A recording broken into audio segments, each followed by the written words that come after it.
Hello बच्चों, आज हम करेंगे क्लास 7 की सिविक्स बुक का chapter 2 role of the government in health, स्वास्थ्य में सरकार की भूमिका। इस चैप्टर के क्वेश्चंस एंड आंसर ये हम आज दोनों लैंग्वेजेस में करेंगे, हिंदी में भी और इंग्लिश में भी। तो आपका सबसे फर्स्ट जो क्वेश्चन आता है वो यह है कि इस अध्याय में आपने पढ़ा है कि स्वास्थ्य में सिर्फ बीमारी की बात नहीं की जा सकती। संविधान के लिए दिए गए एक अंश को यहाँ पढ़िए और अपने शब्दों में समझाइए कि जीवन का स्तर और सार्वजनिक स्वास्थ्य के क्या मायने होंगे। संविधान का एक महत्वपूर्ण हिस्सा ये कहता है कि पोषाहार स्तर और जीवन स्तर को ऊंचा करने तथा लोक स्वास्थ्य का सुधार करने का राज्य का कर्तव्य है। तो इसका आंसर है, भारतीय संविधान के नीति निर्देशक तत्व में लोगों के कल्याण से संबंधित कई उपबंध लिखे गए हैं, जिसके तहत सरकार के लिए कई तरह के दिशा का निर्देश जारी किए गए हैं। इसी संदर्भ में नीति निर्देशक सिद्धांत में कहा गया है कि पोषाहार स्तर और जीवन स्तर को ऊंचा करने तथा लोक स्वास्थ्य का सुधार करने का राज्य का कर्तव्य है। इसलिए भारत सरकार, राज्य सरकार और स्थानीय सरकार ने नई स्वास्थ्य केंद्र का निर्माण किया है तथा पोषाहार स्तर और जीवन स्तर को ऊंचा करने के लिए कई कार्यक्रम चलाए गए हैं। तो जो हमारी पब्लिक है, जो आम जनता है, उसके स्वास्थ्य के लिए जो भी सुधार करने हैं, ये सब किसके कर्तव्य होते हैं? राज्य के। ये हमारे संविधान में वर्णित है। इसी क्वेश्चन का आपका इंग्लिश का आंसर है लिविंग स्टैंडर्ड और पब्लिक हेल्थ। इसको डिस्क्राइब किया गया है, the level of living at which they live, it is a low level if the basic needs are barely satisfied. If one leads a comfortable life, the living standard is said to be of a higher level. अगर किसी भी नागरिक को उसकी जो basic needs हैं वही बहुत ही मुश्किल से मिल रही हैं, दैट मीन्स कि उसका जो लिविंग स्टैंडर्ड है वो बहुत ही लो लेवल का है, निम्न स्तर का है।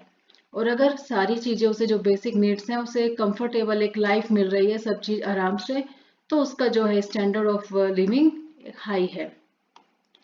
और पब्लिक हेल्थ के लिए गवर्नमेंट क्या कर रही है? जो इसका लिविंग स्टैंडर्ड है आम जनता का, आम जो पब्लिक है, उसके लिविंग स्टैंडर्ड को हाई करने का जो है रिस्पॉन्सिबिलिटी है गवर्नमेंट की। उसके लिए पब्लिक हेल्थ के लिए गवर्नमेंट क्या करती है? Public health means the health of the general public और people. The constitution ensure equal access to health to all without any discrimination on the basis of caste, creed, sex, religion etcetera. सरकार जो भी सेवा स्वास्थ्य से संबंधित सभी जनता को जो देती है, उसमें किसी भी तरह का कोई भेदभाव नहीं होगा।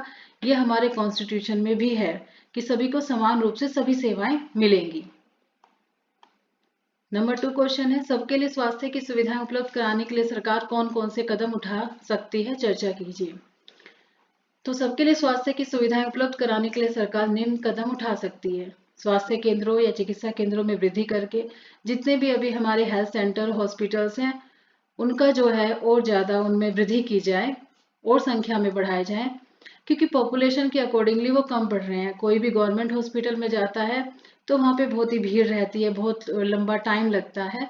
तो इसके लिए अगर हॉस्पिटल्स की संख्या बढ़ा दी जाएगी तो लोगों को ज़्यादा अच्छी फैसिलिटी अवेलेबल होगी। सरकार स्वास्थ्य की सुविधाओं में वृद्धि के लिए अपने बजट में वृद्धि करे। जो भी अभी स्वास्थ्य के लिए जो बजट है, जो भी जो परसेंटेज है, उसको थोड़ा और बढ़ाया जाए, जिससे और सुविधाएं आम नागरिकों को मिल सके। सरकार द्वारा प्रदूषण नियंत्रण कानून लाकर प्रदूषण में कमी लाई जा सकती है। वायु प्रदूषण, जल प्रदूषण, ध्वनि प्रदूषण स्वास्थ्य के लिए काफी हानिकारक होता है। अगर हमारी बेसिक नीड्स भी मिल रही हैं और हमारी मेडिकल फैसिलिटी भी अच्छी है, लेकिन पॉल्यूटेड इन्वायरमेंट है और जो पानी है वो भी साफ नहीं मिल पा रहा है, तो वो भी स्वास्थ्य के लिए अच्छा नहीं है। बाकी हमारी फैसिलिटीज खराब जाती हैं। पीने के लिए स्वच्छ जल लोगों को उपलब्ध करवाकर, अगर सभी को पीने का साफ जल मिले तो 21% जो डिसीज है वो पानी से रिलेटेड है और वो ठीक हो सकती हैं। इसी का आपका इंग्लिश में है, increasing the number of hospitals, health care centres and family welfare centres. कि आपको हॉस्पिटल्स की जो संख्या है, नंबर ऑफ हॉस्पिटल्स, उनको इंक्रीज किया जाए, हेल्थ केयर सेंटर्स को बढ़ाया जाए, फैमिली वेलफेयर सेंटर्स हैं उनको भी बढ़ाया जाए। Organising free camps for the checkup of the general public. जो चेकअप होते हैं, जो आम जनता चेकअप कराने नहीं जाती है कई बार ड्यू टू हाई कॉस्ट, तो उनके लिए क्या है, फ्री कैंप्स लगाए जाएं ताकि हर कोई उसका लाभ उठा पाए और अपना चेकअप कराए। Organising pulse polio campaigning.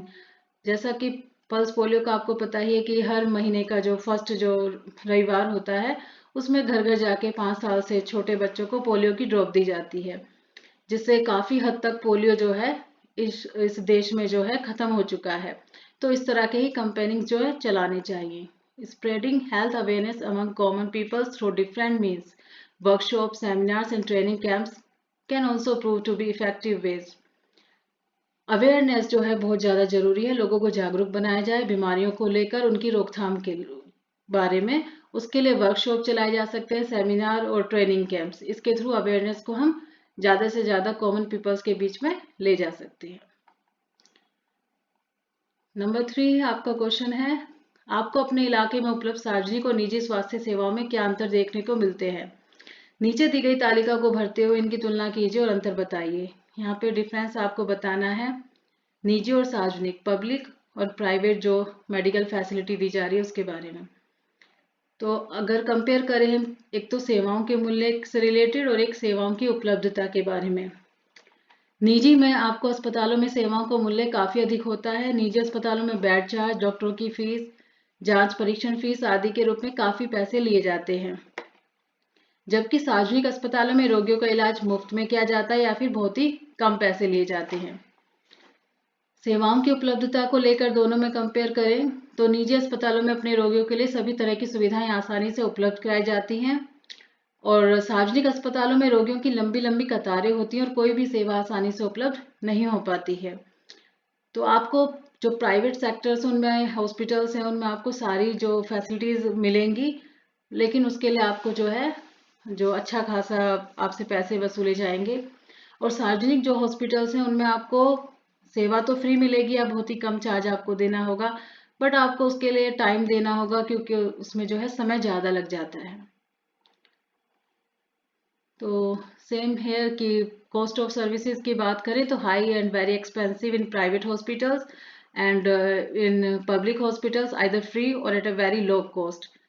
और अवेलेबल आपको सारी चीज़ें होंगी, everything is available but on high cost. There is always rush at the public hospitals even though services are available there, but it takes time. यानी कि आपको जो है प्राइवेट हॉस्पिटल्स में जो है अच्छी खासी कॉस्ट पे करनी पड़ेगी और पब्लिक हॉस्पिटल्स में आपको टाइम देना होगा। आपका लास्ट और 4 क्वेश्चन है, पानी और साफ सफाई की गुणवत्ता को सुधार कर अनेक बीमारियों की रोकथाम की जा सकती है। उदाहरण देते हुए इस कथन को स्पष्ट कीजिए। संचारणीय बीमारियां पानी के द्वारा एक दूसरे को लगती हैं। इन बीमारियों में से 21% जो है बीमारियां जल जनित होती है, जैसे हैजा, पेट के कीड़े और हेपेटाइटिस। तो 21% तो पानी से ही होती हैं। अगर वो साफ पानी आम जनता को मिले तो हैजा, पेट के कीड़े और हेपेटाइटिस जैसी बीमारियों को तो रोका जा सकता है। सेकंड ऑप्शन है आपका, साफ सफाई की कमी और प्रदूषण के कारण भी अनेक बीमारियां फैलती है। जैसे भारत में ही लगभग 5 लाख व्यक्ति प्रतिवर्ष तपेदिक टीबी से मर जाते हैं। डेंगू, मलेरिया आदि अनेक बीमारियां साफ सफाई की कमी से ही होती हैं। उपरोक्त तथ्यों से स्पष्ट है कि पानी और साफ सफाई की गुणवत्ता में सुधार करके अनेक बीमारियों की रोकथाम संभव है। तो अगर हम अपने आसपास साफ सफाई रखें, इन्वायरमेंट को भी अच्छा रखें, जो प्रदूषण कम हो, तो इससे भी हमारी जो है काफ़ी सारी बीमारियां जो है उससे जनता बच जाएगी। तो improvement in water and sanitation, ये आपका इंग्लिश में क्वेश्चन है जो 4th number. Water and sanitation are the basic necessities for the maintenance of our health. साफ सफाई और पानी के बारे में ही है, ये आपको जो है हेल्थ के लिए बहुत ही मेंटेन रखेगा अगर आप अपने आसपास साफ सफाई रखें और स्वच्छ पानी हो। Poor quality of water causes a lot of health problems. Similarly, poor sanitation causes many epidemic, giving birth to dangerous insects and worms. Recently, we saw the spread of dengue caused by Aedes. Malaria, Aedes is a mosquito. Malaria is also caused by a mosquito called Anopheles. तो जो dengue होता है वो भी एक मच्छर से होता है, वो भी पानी के जमा होने से ही होता है, और मलेरिया भी इसी तरह होता है। तो improvement in water and sanitation can control this happening. तो अगर हम पानी को जो है कहीं भी भरा ना रहने दें और अपने आसपास साफ सफाई रखें, तो इस तरह की बीमारियों से तो हम सब निजात पा ही सकते हैं। तो ये आपके जो है क्वेश्चन आंसर 2nd चैप्टर के कंप्लीट होते हैं। तो मिलते हैं फिर नेक्स्ट वीडियो में, तब तक के लिए बाय बाय।